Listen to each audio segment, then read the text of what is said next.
Hello, everybody. I hope you all are doing well. Let's start with today's topic, that is fundamental duties. After completing chapter 2, chapter 3, chapter 4, chapter 5, 6, 7, and 8, we are now left with chapter 9, 10, 11, and chapter 1. So, we are left with 4 chapters to complete our constitution portion in our Indian polity. So, let's start with fundamental duties today. It's a very easy chapter and wouldn't take much time, just like fundamental rights and directive principles took. See, we have introduction, we have some committee recommendations that we'll need to go through. We have fundamental duties here, we have features, we have criticism, we have significance, that is importance, and the another committee observations that is there, and thus we are to the end of this chapter. We also have 2 questions that were there in UPSC 2017 prelims. We will go through that, but after completing our chapter so that we are able to answer this nicely. So, do watch the video till the end so that we can discuss over these answers. So, let's start with this. See, first of all, it says that though the rights and duties of the citizens are correlative and inseparable. So, rights and duties are correlative and inseparable, nothing more, nothing less. So, the original constitution, we all know that it only contained fundamental rights and it did not have fundamental duties. So, the framers of the constitution did not feel it necessary to incorporate the fundamental duties, that we can say. However, they incorporated the duties of the state in the constitution in the form of DPSP. So, later in 1976, fundamental duties of citizens were added. So, the fundamental duties of the state is DPSP, the instructions, the ideas that we've already seen, and fundamental duties of citizens is what we are studying right now. So, in 1976, it was added. Which amendment was there in 1976? It was the 42nd Amendment Act, which we call as the mini constitution. So, fundamental duties in the Indian constitution are inspired by the constitution of erstwhile USSR.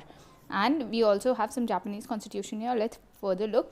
None of the constitutions of major democratic countries contain a list of duties of citizens. Japanese constitution is the only democratic constitution in the world which contains a list of the duties of citizens. And we know Japan is progressing so nicely. And the socialist countries, on the contrary, gave equal importance to the fundamental rights and duties of their citizen. Hence, USSR declared that the citizens' exercise of their rights and freedom were inseparable from the performance of their duties. Let's go and check in the schedules of the constitution, in the sources of the constitution, whether fundamental duties have been inspired from here. See, this is Soviet constitution USSR, and this has fundamental duties and the ideal of justice, social, economic and political in the preamble. This we've already done. The ideal of justice and the fundamental duties is from USSR. So, let's get back to our chapter. So, now we know that rights and duties are correlative, inseparable. It was initially not there. The duties of the state is DPSP, duties of citizens is fundamental duties, and it was adopted from USSR. Japanese constitution is the only democratic constitution which contains the duties, and socialist mein USSR is there.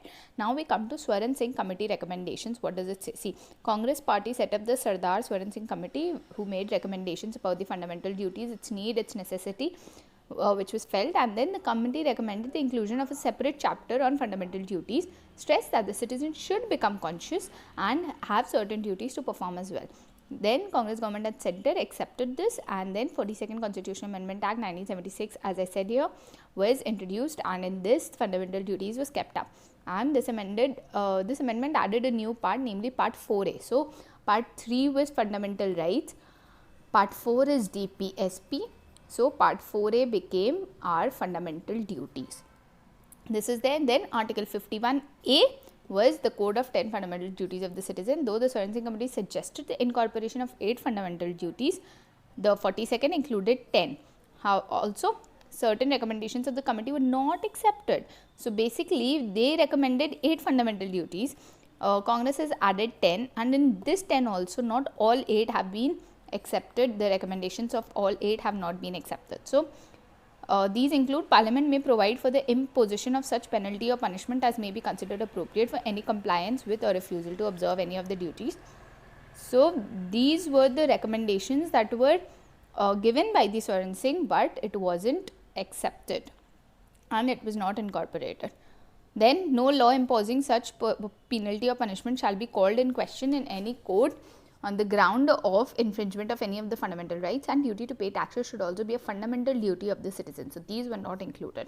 Then, what is the list? See, abide by the constitution and respect. First of all comes is our national flag, our national anthem, everything. So in Article 51A, the first thing that we have is abide by the constitution, respect the flag. Then what is it? When we have the national flag, how did we attain it? We attained it through the freedom. How do we get the freedom? See, we cherish and follow the noble ideals that inspired the national struggle for freedom. So now if we've got freedom, we've got sovereignty, unity and integrity, so we uphold and protect them also. And to keep this upheld, keep this protected, we need to defend our country whenever we are called to. And also not just outside, inside of the country also we should promote harmony and spirit of common brotherhood, so that we have the peace and calm of this country. That was the national struggle for freedom, the noble ideals. And then we have inside of the country, what all can we do? We can promote harmony, common brotherhood, we can value and preserve the rich heritage of a culture, we can protect and improve our environment, living creatures, and to develop scientific temper, humanism and spirit of inquiry and reform, safeguard public property, abjure violence, strive towards excellence, provide opportunities for education, children forward between. So this, just note, see, this duty was added by the 86th Constitution Amendment Act 2002, and before that it was a DPSP, it was a duty of a state.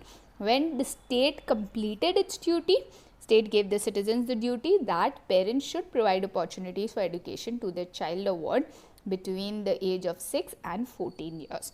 So then this became the duty of the citizens and the duty of the state was accomplished. Then we have features of the fundamental duties. See, moral duties, they have fundamental duties have civic duties. How? See, protecting the upholding of the national flag and the national anthem is a civic duty. And then we have, the fundamental duties are confined to citizens only and do not extend to the foreigners. So this is one thing, they are non-justiciable again, and they are not legally, there cannot be any legal sanction against their violation. So all of these are the features, and I think you can just get down the points here so that you just can mention these points and then frame your answer that way.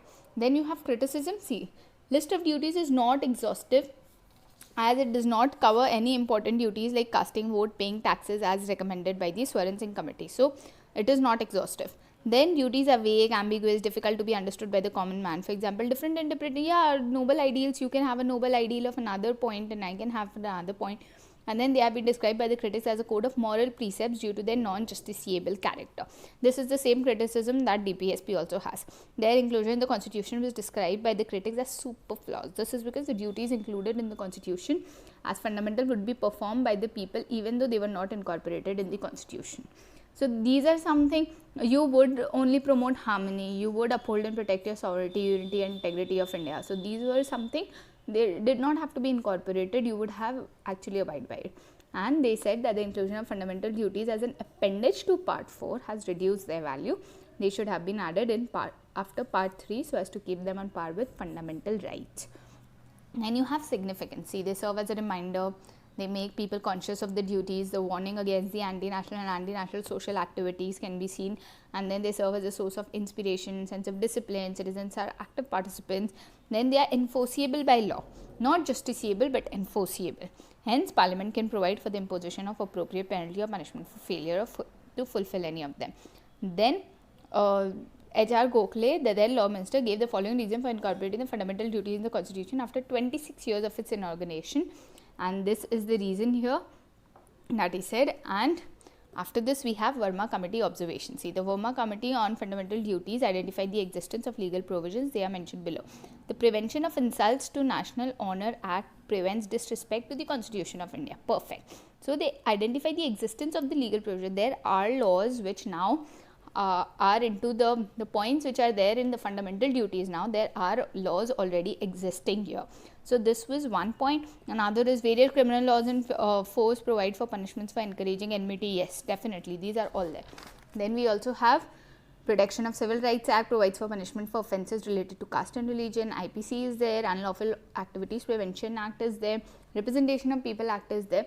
So, and then Wildlife Protection Act is there. Foreign Conservation Act is there.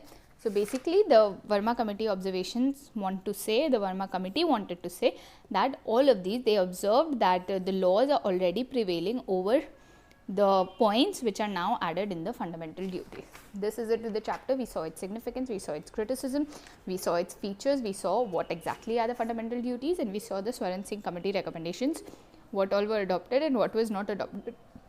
Now we come to the question part. See, the first question is from the prelims 2017. Which of the following statements are true of the fundamental duties of an Indian citizen?